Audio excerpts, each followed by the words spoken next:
warahmatullahi wabarakatuh.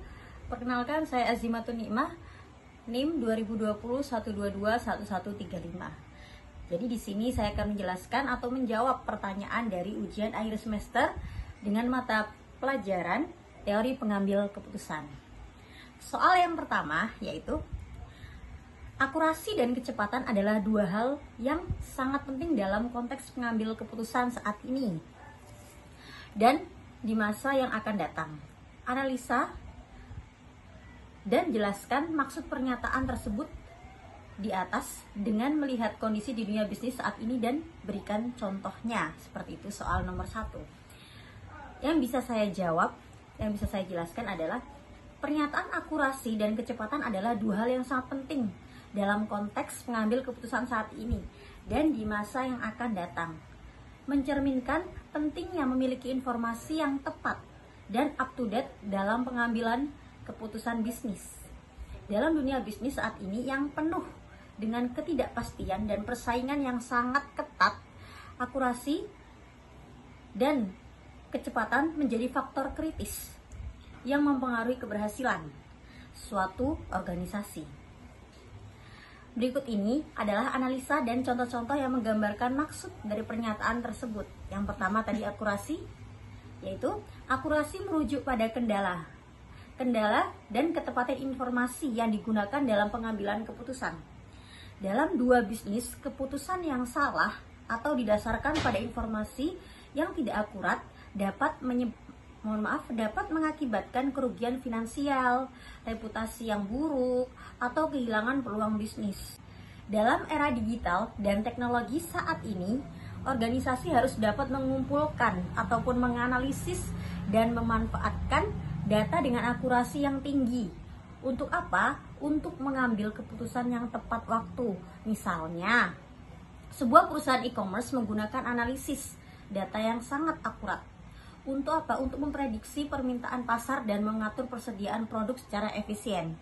Dengan akurasi yang tinggi, otomatis perusahaan dapat menghindari kekurangan ataupun kelebihan persediaan dan mengurangi biaya operasional dan memaksimalkan pendapatan itu sendiri. Penjelasan kedua yaitu kecepatan. Kecepatan merujuk pada kemampuan untuk mengambil keputusan dengan sangat cepat dalam lingkungan bisnis yang sangat dinamis. Dalam era digital yang serba cepat ini, perubahan pasar dapat terjadi dalam waktu yang sangat singkat dan keputusan yang diambil terlambat dapat membuat organisasi kehilangan peluang atau tertinggal dari pesaing. Contohnya seperti apa? Jadi, dalam industri perbankan atau kecepatan sangat penting dalam mengidentifikasikan dan mencegah aktivitas penipuan. Dengan menggunakan algoritma dan analisis real time, bank dapat mendeteksi pola yang mencurigakan dengan cepat dan mengambil tindakan yang diperlukan untuk melindungi keamanan nasabah. Contoh penggabungan akurasi dan kecepatan. Jadi sebagai contoh ya, sebuah perusahaan teknologi menggunakan analisis data yang akurat untuk mengidentifikasikan tren pasar dan kebutuhan konsumen. Mereka juga menggunakan sistem pemrosesan yang sangat cepat untuk merespon perubahan pasar dengan segera. Dengan menggabungkan akurasi dan kecepatan, perusahaan dapat menghadirkan produk ataupun layanan yang relevan dan inovatif dan memenuhi otomatis ekspektasi pelanggan dan memperoleh keunggulan yang sangat kompetitif. Dalam kesimpulannya tadi yang sudah saya jelaskan, dalam dua bisnis yang saat ini, akurasi dan kecepatan memiliki peranan krusial dalam pengambilan keputusan. Organisasi yang mampu mengumpulkan data yang akurat dan memprosesnya dengan cepat akan memiliki keunggulan dalam menghadapi perubahan pasar dan memenangkan persaingan bisnis. Oke, pertanyaan untuk nomor 2. Beri contoh di bidang pemasaran dan jelaskan bagaimana penggunaan teknologi bisa mengurangi bias dalam pengambilan keputusan. Jawaban menurut saya, jadi di bidang pemasaran, penggunaan teknologi dapat membantu mengurangi bias dalam pengambilan keputusan dengan menyediakan apa? Menyediakan data yang objektif dan analisis yang sangat mendalam. Jadi contohnya, penggunaan teknologi untuk mengurangi bias dalam pengambilan keputusan pemasaran. Yang pertama ada analisis data dan segmentasi pelanggan. Di sini saya jelaskan, dalam pemasaran seringkali terdapat kecenderungan untuk membuat asumsi atau mengandalkan intuisi dalam memahami preferensi dan perilaku pelanggan. Namun, dengan menggunakan teknologi seperti ini, sistem manajemen dan pelanggan atau biasa disebut dengan Customer Relationship Management atau CRM, dan alat analisis data, perusahaan dapat mengumpulkan data pelanggan yang kaya dan menganalisisnya secara objektif. Dengan melakukan segmentasi pelanggan berdasarkan data demografis, perilaku, dan preferensi, perusahaan dapat mengenali pola yang lebih akurat dan menghindari bias dalam pengambilan keputusan pemasaran. Contohnya, sebuah perusahaan retail dapat menggunakan analisis data untuk mengidentifikasikan segmen pelanggan yang memiliki preferensi produk yang serupa. Hal ini memungkinkan mereka untuk mengembangkan strategi pemasaran yang lebih terarah dan lebih efektif dengan memperhitungkan perbedaan dalam preferensi dan kebutuhan pelanggan. Yang kedua, uji A per B dan percobaan kontrol secara acak. Di sini, pengambilan keputusan pemasaran seringkali didasarkan para pengujian dan eksperimen. Namun, keputusan yang diambil secara tidak sistematis atau berdasarkan preferensi secara individu dapat menyebabkan bias. Dalam hal ini, teknologi dapat digunakan untuk melaksanakan uji A per B dan percobaan kontrol secara acak dengan lebih efisien. Dengan menggunakan platform digital dan alat analisis yang memungkinkan pengujian dan perbandingan variasi kampanye pemasaran, perusahaan dapat mengumpulkan data yang objektif dan mengidentifikasikan perbedaan dalam kinerja. Ini sangat membantu mengurangi bias dalam pengambilan keputusan dan memungkinkan sekali perusahaan untuk mengoptimalkan strategi pemasaran berdasarkan bukti yang diperoleh dari data tersebut. Ketiga, di sini ada analisis sentimen dan media sosial. Media sosial telah menjadi platform sangat penting dalam strategi pemasaran modern. Namun, mengumpulkan dan menganalisis data dari media sosial dapat sangat rumit dan sangat rentan terhadap bias interpretasi manusia.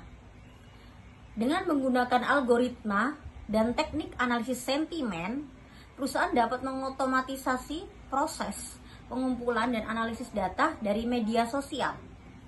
Hal ini membantu mengurangi bias dalam interpretasi manusia dan memberikan pemahaman yang lebih objektif tentang pandangan dan tanggapan pelanggan terhadap merek atau produk tertentu.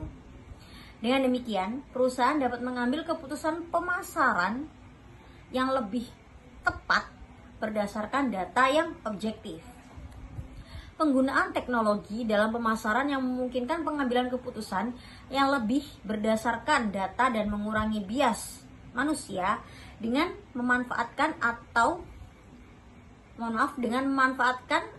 teknologi secara efektif. Perusahaan dapat meningkatkan akurasi dan keobjektifan tadi dalam pengambilan keputusan pemasaran, yang pada gilirannya dapat meningkatkan efisiensi kampanye dan hasil pemasaran secara keseluruhan. Pertanyaan yang ketiga, jelaskan sesuai teori proses pengambilan keputusan secara urut dan terperinci terkait keputusan untuk mengembangkan suatu produk atau diversifikasi produk. Sebutkan produk yang akan dikembangkan, lalu buat simulasi dan analisis decision matrixnya dengan menggunakan yang pertama ada A, 5 alternatif produk hasil pengembangan, dan B, ada 5 kriteria, dan yang C, ada pembobotan kriteria. Jelaskan dasar pembobotan masing-masing kriteria secara rasional. Oke, baik, itu adalah pertanyaannya. Di sini saya akan menjawab. Jadi Proses pengambilan keputusan secara urut dan perinci dapat dijelaskan dengan menggunakan teori model pengambilan keputusan yang rasional, seperti model pengambilan keputusan rasional ekonomi.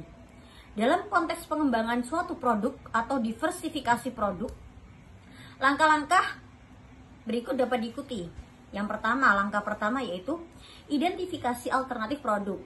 Jadi, dalam langkah ini dilakukan identifikasi berbagai alternatif produk yang potensial untuk dikembangkan. Sebagai contoh seperti ini. Mari kita anggap sebuah perusahaan makanan yang ingin mengembangkan ini produk mereka dan dengan memperkenalkan produk minuman olahraga. Jadi, alternatif produknya itu yang pertama ada minuman olahraga elektrolit dengan varian rasa jeruk. Dan yang kedua, ada minuman olahraga isotonik dengan varian rasa lemon. Dan yang ketiga, ada minuman olahraga protein dengan varian rasa coklat. Dan yang keempat, ada minuman olahraga yang berenergi dengan varian rasa buah-buahan. Ataupun yang kelima, minuman olahraga berserat dengan varian rasa berry. Nah, langkah kedua yaitu identifikasi kriteria-kriteria adalah faktor-faktor yang penting untuk mengevaluasi setiap alternatif produk. Dalam hal ini, kriteria tersebut dapat mencakup yang pertama, ada dari kualitas produk, yaitu tingkat kepuasan konsumen terhadap kualitas dari rasa tekstur produk tersebut. Yang kedua, ada ketersediaan bahan baku. Jadi, ketersediaan bahan baku sangat penting untuk apa? Untuk produksi produk secara konsisten. Dan yang ketiga ada potensi pasar. Potensi pasar di sini seperti ukuran dan potensi pertumbuhan pasar untuk produk minuman olahraga yang tadi contoh yang saya jelaskan tadi ya. Yang keempat ada keunggulan bersaing. Kemampuan produk untuk bersaing dengan produk serupa di pasar. Yang kelima, keuntungan margin. Potensi keuntungan yang dapat dihasilkan oleh setiap produk. Oke, langkah yang ketiga yaitu pembobotan kriteria. Pembobotan kriteria dalam langkah ini, kriteria diberi bobot untuk mencerminkan tingkat kepentingan relatif terhadap pengambilan keputusan. Jadi, pembobotan kriteria harus didasarkan pada pertimbangan rasional dan berdasarkan preferensi perusahaan. Berikut adalah contoh pembobotan kriteria dengan skala 1 sampai 5, atau semakin tinggi bobot otomatis semakin penting. Yang pertama ada kualitas produk dengan bobot 4. Dengan alasan apa?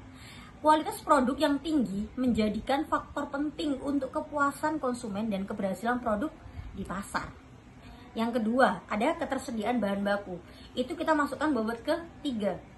Alasannya kenapa? Ketersediaan bahan baku yang baik diperlukan untuk memastikan kelancaran produksi dan konsisten produk.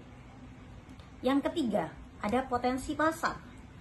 Kita kasih bobot 5 dengan alasan potensi pasar yang besar dan pertumbuhan yang positif akan berdampak langsung pada kesuksesan produk untuk dan pendapatan perusahaan tersebut. Yang keempat ada keunggulan bersaing. Kita kasih bobot 2. Alasannya kemampuan produk untuk bersaing dalam pasar menjadi faktor penting. Tetapi bukan satu-satunya faktor yang menentukan keberhasilan produk. Dan yang kelima, keuntungan margin. Itu bobot ke-3. Alasannya, potensi keuntungan yang tinggi menjadi pertimbangan penting bagi perusahaan dalam mengembangkan produk yang baru. Gitu. Selanjutnya langkah keempat, yaitu simulasi dan analisis decision matrix adalah alat yang berguna untuk membandingkan alternatif produk berdasarkan kriteria yang telah ditetapkan. Jadi nanti dilihat slide-nya. Berikut adalah contoh decision matrix dengan menggabungkan alternatif produk dan kriteria serta memberikan penilaian skala 1 sampai 10 untuk masing-masing alternatif produk berdasarkan setiap kriteria. Oke, di sini sudah saya tampilkan tabel. Oke. Yang pertama ada kriteria dari kualitas produk. Di sini minuman olahraga elektrolit sudah tercantum 7, sedangkan isotonik 8, sedangkan protein 9, berenergi 7, dan olahraga berserat masuk ke 6. Yang kedua, dari ketersediaan bahan baku, dari olahraga elektronik 8, dari isotonik 9, dari protein 7, dari berenergi 6, dan yang pertama ada kriteria dari kualitas produk. Di sini minuman olahraga elektronik sudah tercantum 7, sedangkan isotonik 8, sedangkan protein 9, berenergi 7, dan olahraga berserat masuk ke 6. Yang kedua, dari ketersediaan bahan baku, dari olahraga elektronik 8, dari isotonik 9, dari protein 7, dari berenergi 6, dan minum olahraga yang berserat ada 7. Dari potensi pasar, minum olahraga elektronik di sini 9 dan olahraga isotonik 8, sedangkan protein ada 7 dan minum olahraga berenergi ada 9 dan minum olahraga berserat di sini ada 6. Sedangkan dalam keunggulan bersaing, minuman olahraga elektronik ada 6 dan minuman olahraga isotonik di sini 7. Minuman olahraga protein ada 7 dan minuman olahraga berenergi 8 dan terakhir minuman olahraga berserat ada 7. Keuntungan dari marginnya, minuman olahraga elektronik 8, minuman olahraga isotonik ada 7, dan minuman olahraga protein ada 6, minuman olahraga berenergi ada 7, dan minuman olahraga yang berserat ada 9. Selanjutnya masing-masing nilai pada decision metric dapat dikalikan dengan bobot yang sesuai. Setelah itu, hasilnya dijumlahkan untuk setiap alternatif produk. Untuk apa? Untuk mendapatkan skor yang akhir itu. Jadi alternatif produk dengan skor tertinggi menjadi pilihan yang dianggap paling optimal berdasarkan kriteria yang telah ditetapkan. Nah, penting untuk dicatat bahwa contoh decision metric di atas atau yang saya jelaskan tadi hanya untuk tujuan ilustrasi saja. Dan perusahaan sebenarnya perlu melibatkan pemangku kepentingan dan melakukan analisis yang lebih rinci dan komprehensif dalam pengambilan keputusan pemasaran nyata. Oke, baik, sekian untuk jawaban dari ujian akhir semester dengan mata kuliah teori pengambilan keputusan dengan dosen pengampu Bapak Woni. Terima kasih. Wassalamualaikum warahmatullahi wabarakatuh.